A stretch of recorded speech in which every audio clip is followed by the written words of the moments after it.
There comes a time in every person's life when you realise it's not about doing what you are told, but doing what you know is right for you. Let us take a journey of learning and discovery with the world's most successful people who are living the life of their dreams, walking through life using their inner wisdom and being of service to others. Forget exams, grades and test scores. What is your purpose? As we let go of what we think should be and learn from our elders to gain knowledge, inspiration and a true sense of who we are. What are your dreams? Does your life have meaning? Are you living a life of significance? Let's talk with today's guest. Hello and welcome as we spend some more time together on the Learning on Fire podcast. Today I'm talking to Jade Parkinson-Hill. Hi Jade, thanks for joining me and let's explore the journey of who you are. Thank you very much for having me on the show.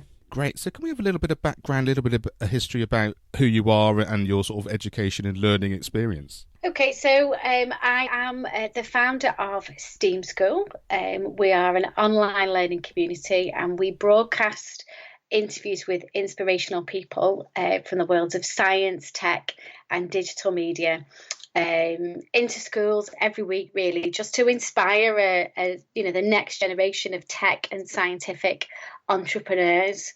My learning background has been quite varied, really. If I just talk about my kind of career and what I've learned from that, I started off in the tech sector back when I graduated, and I was really, really privileged to work with just some amazing entrepreneurs. First of all, an Irish entrepreneur, tech entrepreneur called Tom Kelly, who kind of took on this 23-year-old and gave me just this most amazing opportunity to help his company grow in England. He'd just acquired 3 and he wanted somebody. He was young and could really bring some vibrancy to their marketing strategy. You know, I didn't have anybody else in the company who was a marketing person to learn from. They brought in somebody from the university. We worked with the University of Manchester. And it was just probably one of the most valuable learning experiences I've ever had, really. And it's had a great impact on my career and kind of my attitude to, being brave enough to start new things, not necessarily to know what the outcome is at the end, not to be, to have a goal in mind. But that journey, you can't always map out as clearly as you would like. So the tech sector was amazing for me. I then went on to work for British Telecom and again, just worked with some amazing people. I fell into education by accident, and it really was an accident. I had been travelling, come back, set up my own company. I'd always lived in the north but worked in the south, and very naively I thought, well, if I work in the north I can all my clients, they can be in the north too, because that's how it works. And that wasn't actually how it worked. I ended up running a company and again spending a lot of time down south, doing lots of travel and not really making a social life for me back home here in Liverpool, where I'd moved back to. And my mum, who was a head teacher, said to me, Jade, there's a school opening in Anfield, and it's an academy transforming an existing school there called Anfield Comprehensive. And she said, Jade, this school's always had an amazing social life for their teachers. She said, you don't have many friends here in Liverpool. You need a social life. I think you should give up your business and go and work in this school. So I went along, I applied. I'd already been doing some mentoring work with kids, I should say that, which was fabulous and I loved. I was working with Young Enterprise. I went along for an interview to be an assistant principal. Didn't really know about half the things that were on the job description. And met this wonderful lady called Kay Askew, who's had a really big impact on my life. She was the principal, probably just one of the most amazing educators that I will ever meet. She's just wonderful. And she couldn't give me the job because I didn't really know half of anything that was on there. But she made one up for me. And she had a project and I became their director of enterprise. And again, what a fantastic 2 years I had at that school. I loved every single minute of it. It was at that time, it was rated as one of the poorest areas in Europe. And my job was to bring in businesses, funding, to work with community groups and with the children and the teachers, just to kind of create and foster this real culture of enterprise and entrepreneurship. And it was just amazing. It's probably the best time I've ever had in my career, the most fun. And I learned so much from Kay. I went on then to be a deputy in Blackburn, which again was amazing. And then I came back to Kay after I had my son, and she said, come back. You don't know, we did all that travel with a baby. And again, then another just amazing time in my career, because I was part of the leadership team. I was asked to set up a university technical college specialising in life sciences. And I really wanted to set up a school that was based around, that specialised in tech. I really believe that tech is such a huge enabler for young people to really change their lives and also the lives of people around them. And she said, yes, off you go. But there was no tech sector in Liverpool to speak of. But what we had was a wonderful video game sector. So again, I learned so much about the video games industry. I learned so much from those wonderful entrepreneurs who are so creative, so bright, and really kind of at, the leading edge of innovation. And, a lot of innovations that we see, in different industries, a lot of that has started, in the gaming and the digital creative sector, and then has moved out into different areas like health and education. So that has influenced me massively in terms of where I am today. But Kay also, as a leader, she was very unique. Leadership meetings, weren't always about the business of running a school. That was done in morning briefing. But our leadership meetings were about learning, was about us being a learning community. And, she used to give us books to read. We used to have, very intense discussions. But again, I learned so much from that. I learned so much about what she used to call, how do you get that ready Brett glow on a child? That's the way she was called. How do you fill their inner core, And so that's, those two experiences, that kind of real, a boot camp in learning and teaching for an education from Kay Askew, combined at that time with working with all these wonderful entrepreneurs, have massively influenced where I am today. It sounds that that's really the essence of what STEAM School is. You sort of combine those sort of two areas of your life to create something unique in lots of ways. Yeah, absolutely. I mean, before setting up STEAM School, I'd been involved, in the creation of new schools for 10 years, and it is your life. There is no, teaching is not a job. It is a way of life. And, I'd had a little boy at that time, and Ted just used to follow me around, he used to have to come to I remember hosting a Minecraft event in Anfield on a winter's night in November. There's about 300 kids there, all playing Minecraft, and at the end when we did the prize giving, it was about 7:00, and he's in his Spider-Man pyjamas, ready for bed, toddling around my feet, whilst I'm giving the prizes, because he just had to come with me. That was that was our way of life, and he loved it, and he's a wonderful, confident child because of it. He's, I always say he's had the fortune and the misfortune to have to attend every hackathon, codathon, makerfest, whatever. He's had to come with me and be a part of it and learn from that. But it was time, for lots of reasons, for us to do something different, as a family. And also, as I say, those entrepreneurs that I had worked so closely with at the studio school, we were actually based right in the heart of the Baltic Triangle. So they were on our doorstep. They were very much part of our school. On Thursdays and Fridays, we used to have 50 mentors coming in to work with children. And I just had this desire inside of me where I knew that I had to take everything that I learned and turn it into a business. Wow. Yeah, and when I started, my idea wasn't rubbish, but it wasn't fully fleshed. And it's been really it's been a 2-year process to get STEAM School where it is today. Last June 2017, I bumped into somebody from the Department of Education, because I was doing lots of consultancy while kind of playing around with all these ideas and different brands and different concepts. And met a guy from the Department of Education. He was like, "Wow, Jade, you're a consultant, I can have you booked out everywhere." And I was like, "No, I'm fully booked. I can't take any more clients, and that's where the idea for STEAM School was born, in that I know I have a very, very unique talent. How could I use the power of technology to take that into lots of different schools, all the way around the world?" I really like that. Yeah, really understanding the talents that you have, and how can you make that work, one, for you, and also to serve other people. And like you say, doing one-off things throughout the year would be fantastic.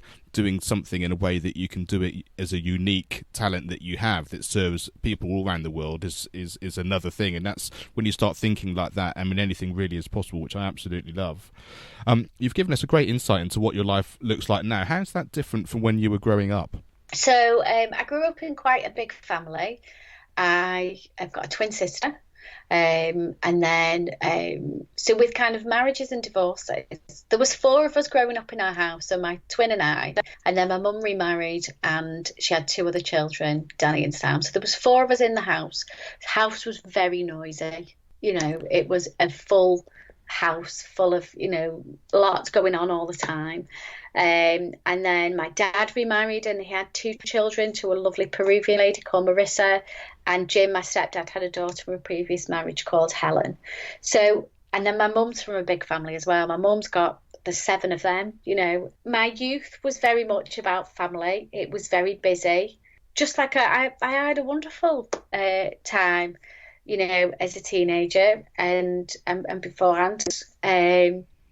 I met my first boyfriend when I was 16, and I went, and he was an artist and very much a creator. Again, I guess that's been a huge influence on myself. And he, we stayed together till we were in our early 20s. So that was like a wonderful time in my life of kind of, art and music. And so, yes, a very, very full, and vibrant life growing up, really. And I tell you what's really startlingly different. My mum she's still a head teacher, and she's got used to the concept of me being self-employed. She still struggles with it, I have to say, a little bit. But I remember when I was embarking on this journey, she just used to say, "But how are you going to get paid? And what about your pension? And she still struggles with it today. I had a meeting this week with somebody who offered me a wonderful job. I said, "Oh, you can still run your company at the same time." And I could see my mum like, "Oh my God, she's finally going to be rescued. Someone's going to pay her mortgage." And I was like, "Mum, I don't need rescuing. I have a wonderful business. I don't need to take on that job, because I have just the most amazing plans for STEAM School and how it will serve schools all across the world. I'm on my own journey, and I've very much created a business that is for me and Ted. He's my 8-year-old. So, I'm really pleased, after years of him kind of traveling, coming along, being very much part of whatever school that I was employed at. Now I can pick him up every day from school, and he gets to go to rugby 3 times a week. So I guess that's the beauty of running a technology business, is that you can, and running your own business, is that your on and off switch is within your power, isn't it, really? It really is, and I can really see what you like about your life in that scenario, because you have the creativity and the impact of being self-employed, like I say, being an entrepreneur, running your business the way you want to do it, but you also then have the freedom to run the life that you want to do, and that can be tricky for people around you. Like you say, family may not come from that kind of background, or they might not understand, but being able to really sort of just say, no, I know what I'm about, this is what I'm trying to do, and this is why I'm trying to do it. I think that's usually the key thing, to be able to really get that across. Yeah, absolutely. My mum's very supportive, I have to say that. She struggles with it, but she is really supportive. And she's been a great help. And my dad doesn't really understand anything that I do. But he just says, "Oh, keep going. It'll all work out all right. Everything works out for the best, Yeah. So it is, but a lot of my family have worked in the public sector. So they're used to that kind of security of pensions and sick pay, and so it's just very, very different for them. Yeah, I can understand that. So let's take you back a little bit to your school experience that you touched on a little bit before. What was valuable about your school experience? I went to a very, very traditional Catholic primary and secondary school. The secondary school was called St. Julie's. It was all girls. So in that respect, we were kind of, it was a very, very highly motivated school. We were given some great opportunities there. But what was valuable about it? I guess I was instilled whilst at that school with great confidence and belief in myself. I've always been somebody who has set very, very high goals for myself, and in school I was kind of allowed to explore that, really. So I was always given opportunities to lead things, to speak publicly, and to generally just explore that side of my personality. In terms of the greatest learning that I had was when I did my GCSE and A levels, because I was always told that I was, a high achiever. I guess I didn't really always put as much effort into revision that I should have done. And because it was this expectation on myself, oh gosh, Jade's going to do really, really well. But it wasn't, and then I didn't really do as well as I thought it was going to do, because I didn't put the work in. But when I went to university, I studied management and marketing of textiles. I had to go through the clearing system. And I remember being told by the admissions tutor that, don't worry, you'll just have to do a course in organic chemistry. And it's only GCSE level, you'll be absolutely fine.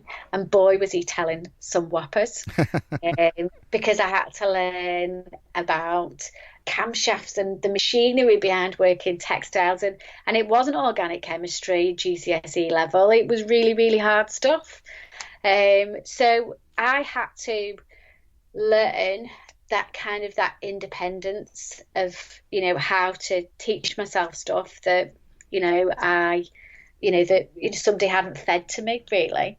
And actually, if I hadn't been given those subjects that I would have never have chosen, I wouldn't have had that gift. I can really see that. And also what's really key there, I think, is the fact that nothing ever goes in a straight line. You do have this kind of, I think my life is going in this direction, but actually it ends up going there. Like you say, whether it's because the subjects don't work out for you, or the grades aren't what you expected, or someone just offers you something you didn't know about that you suddenly like the idea of. It's just, if you can understand that you have an idea of what you want and what you're passionate about, but follow the ebb and flow of what comes, and just have a bit of faith that you'll get where you want to go in the end. I think that's a really key thing to take away. And it sounds like you said, you don't quite know why these lessons are coming, but just embrace them as part of the journey. It's not about pass and fail. It's just about the ebb and flow of the learning experience, which is what we're all on through our entire life, not just through our school experience, I think, personally.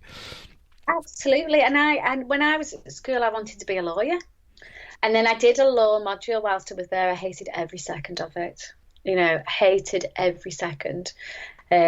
So I just took so much away from that experience, really, in terms of how to learn, and that just do the work and it all comes through. And when we were in our final year, we kind of formed this study group to really help, and we all did really, really well. Our grades jumped massively because we supported each other. I got a first, so I finally got that kind of I achieved like a big massive goal, but I did the work. Sometimes you've got to do the work, haven't you? That really is true, and it is that kind of thing that when you can do things naturally, or the expectation is it will just be fine, that sooner or later in your learning life, you do realise that you just don't have everything that you need without putting the work in. No matter how gifted or how talented you are, there's always something new to do. And so without that ethic and that understanding that actually I do need to do the amount of work I need to at least try and achieve the success that I want to do, without understanding that sooner or later, whether it's primary school, GCSEs, A-levels, degree or masters or however far you want to go, sooner or later understanding that there is an amount of work and a process to this, actually you're going to struggle until you really embrace that as an idea, I think. Yeah, absolutely. Which teachers do you remember, and why do you remember them? So I've got two teachers actually that I'm going to mention, and both of them are history teachers. One was my GCSE teacher called Mr. Clark, and then my A-level teacher was called Mr. Otterside. Lol Otterside he was called. Mr. Clark was just wonderful. I loved history. We did both my GCSE and A-level history was political history. And I don't know, Mr. Clark, he was just a lovely man. The subject matter I just adored. And yeah, I don't know why I used to love his lessons. And then when I did my A-levels, my twin and I, we both went to this very traditional Catholic school, and Amber was quite mischievous. My mum was really worried that they wouldn't let her go back to sixth form. So she said to her, "You can go to college." And I said, well, if she's going to college, I'm going to college, So we both went to college, and lol, because it was that kind of like a community college. He was really outspoken. He was a bit, just a wonderful character, a maverick, who taught us reading. And I guess when you do that, a subject like political history, what they teach you is to look beyond the headlines, and to really look at the bigger picture, So yeah, I loved it. So them two are probably my favourite teachers, but it's much about the subjects as the teachers, but they were great too. Yeah, no, that's really interesting. Who did you admire when you were young? I'm not going to give you an answer that is an academic or somebody who's a politician or somebody who's really worthy. And I would say that I don't necessarily admire this person today, but in my teenage years, I absolutely loved Madonna. Just like idolised her. Such a huge kind. I guess it was, I'm talking about, like in the years when she was with the Blonde Ambition tour, which we went to see with my dad. And oh my gosh, I just watched hours and hours of footage of her dancing and the music videos. And so I would say, like, that's the first answer I came up with. And I think sometimes the first answer is the right one. But when I was a teenager, she was such an iconic character for me.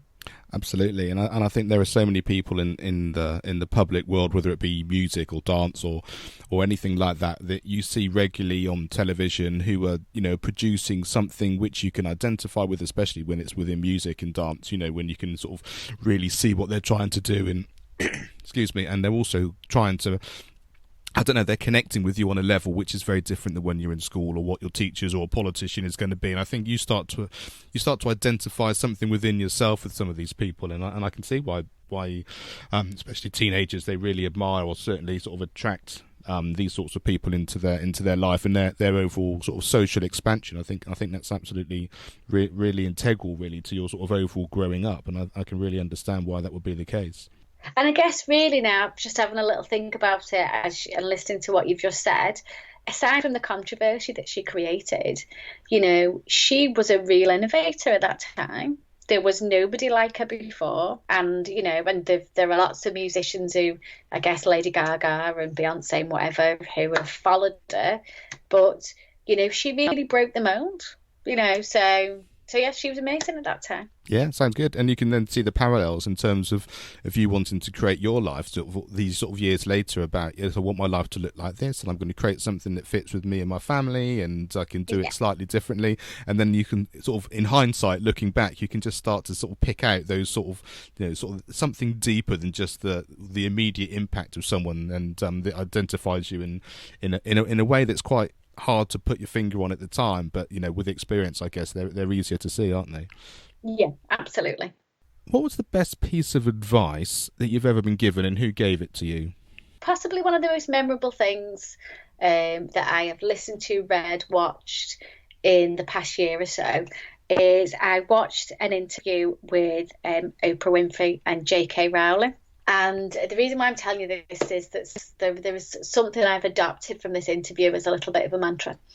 It was about J.K. Rowling's story, which is very, very famous, about how, she was, kind of really, really poor, but had this belief in an idea of Harry Potter, and how, she's the ultimate Cinderella story, isn't she? She really now is, one of the richest women in the world. But I loved that interview for lots of different reasons. One, because of she was, obviously a very, like a spiritual person, and believes in herself and doing good in the world, which I absolutely love. Two, she just talked about this thing where she said, I knew there was something inside of me that I knew Harry Potter, was going to be, so successful. And she said, and I felt it like no other idea that I'd ever had before. And I kind of feel that way about STEAM School. And then she talked about the Harry Potter books. And the last line of the last Harry Potter book is "All is well." And I just thought that was wonderful. And I think as entrepreneurs, and even educators as well, we're all on a journey, and educated. We're recording this in August, and I bet there's loads of teachers out there now who are really, really worried about reliving the GCSE results day, as they have to do it for their students and A-level students every year, and that stress and that worry, that builds up as those days approach. And as entrepreneurs, we can have good days and bad days. That stress and anxiety is always there, but actually everything is going to be okay. I think that's great. I really do.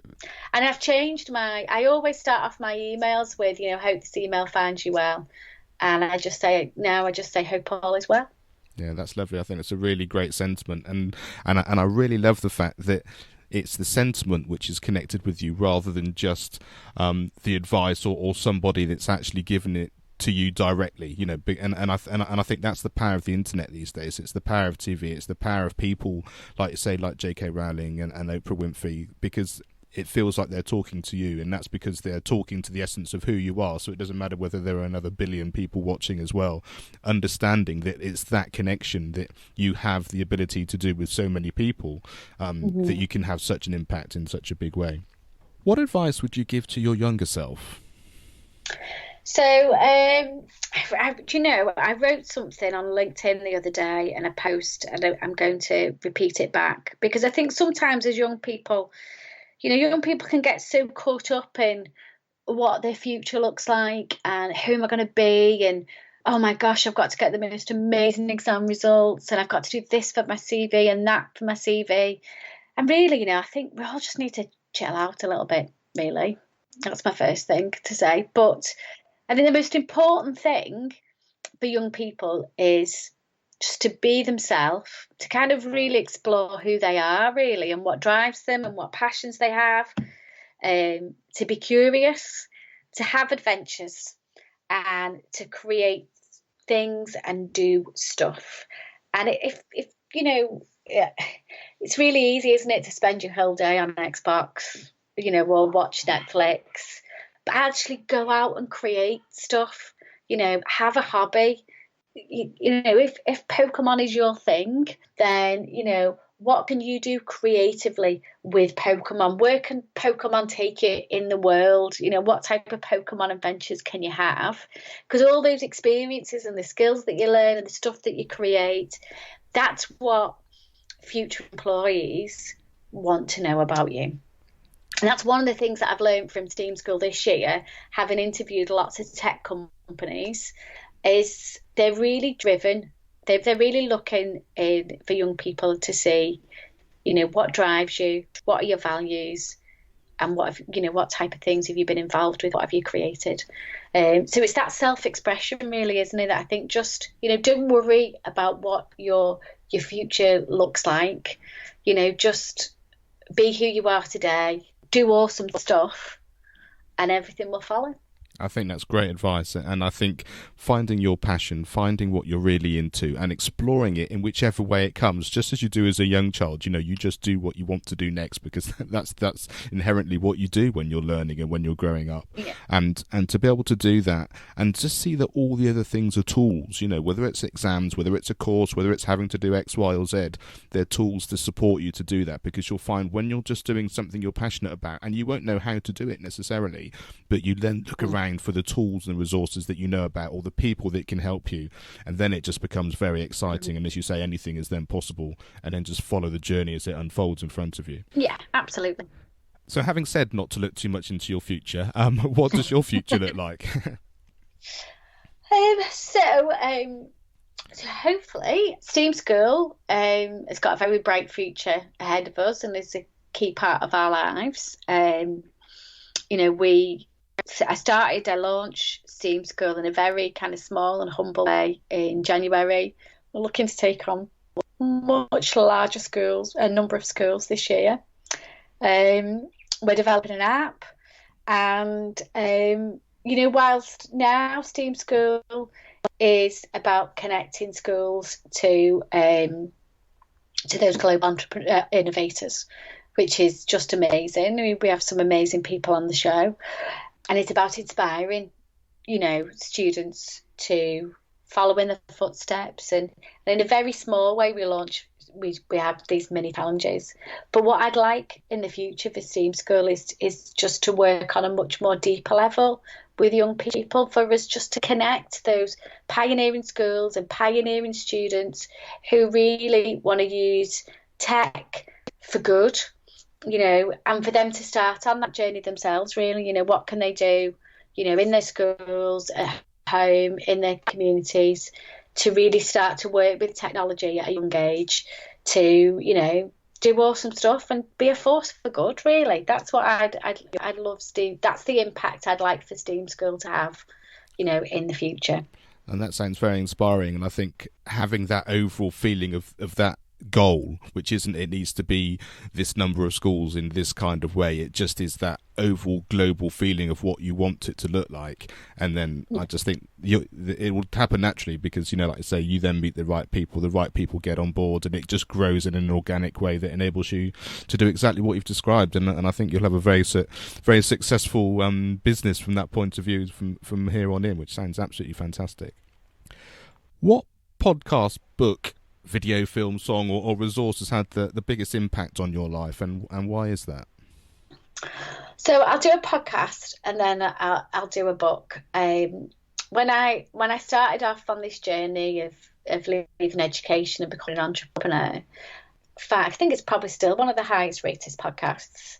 I clicked on Pat Flynn, the Smart Passive Income podcast. I remember where I was listening to it. I was in the woods walking my dog, and this guy comes on, and I was like, oh my God, he sounds like, a college graduate. And, what on earth has this guy got to teach me about business? I think I probably clicked off, and then somehow clicked back on again, and just found this most amazing man who had transformed his own life with a business, online. But the people that he interviews every week are just, they've taken some tiny, tiny little, sometimes obscure passions and turned them into the most amazing businesses. So that'll probably still be, that's kind of started me on the podcast journey, really. And listening to just the most amazing stories every week, and I like it because I was so dismissive of it at the start, and actually, there was got so much value from it over the years. So I love that podcast. I'll also mention a second one as well. I love Recode Decode, hosted by Kara Swisher. She interviews lots of kind of silicon tech giants and American politicians, and I just love it. I love that one. That's great. And then I guess a book that I think everybody should read, regardless of whether you are an entrepreneur or not, is a book called The Big Leap by Gay Hendricks. And there's so much value in that book. But one of my key takeaways was about what is your zone of genius. And he says, find your zone of genius, do that, and everything else, you build a team around you to support. So, I know what my zone of genius is. I know that, during my time in education, I have a great, just a gift of being able to persuade people in industry to do stuff for children that they never thought they wanted to do, or never thought that they needed to, but I can persuade them that they need to invest some time in giving back. It's not always, like you don't need a huge persuasive skill. So there are lots of people out there that want to help, but that is my gift. I'm really good at connecting people from industry into education so that kids can be inspired to go and do something wonderful with their life. So that's my zone of genius, and that's why, STEAM School is what it is. That's fantastic, and what a great gift it is, and for all the young people out there listening, it's fantastic having people like you being able to do that, because that really is going to make such an incredible difference to the way education works, I think, and that cohesion between industry and jobs and real learning, which I think we've really covered great today on this podcast, in terms of how the two come together, in terms of being inspired, in terms of following your dreams, and actually using school in a way that can support you to do that, which is fantastic. So we've talked a bit about STEAM School and all that, but what is the best way of people to find out more about you? So if you head over to our website, which is steam-school.com, you can find all our links to Twitter and Facebook and LinkedIn on there, or come and find me on LinkedIn. I love LinkedIn. It's where I hang out quite a bit. So you can find me at linkedin.com/Jade Parkinson-Hill. Come and say hello. That would be awesome. Fantastic. Thank you, Jade. It's been a really inspiring conversation today. I've really, really enjoyed it, and thank you for sharing your wisdom and allowing us to learn from your experiences. You're welcome. Thank you very much for inviting me to be on the show. Thanks for listening to the Learning on Fire podcast. For more information, please visit educationonfire.com and follow the links from the homepage.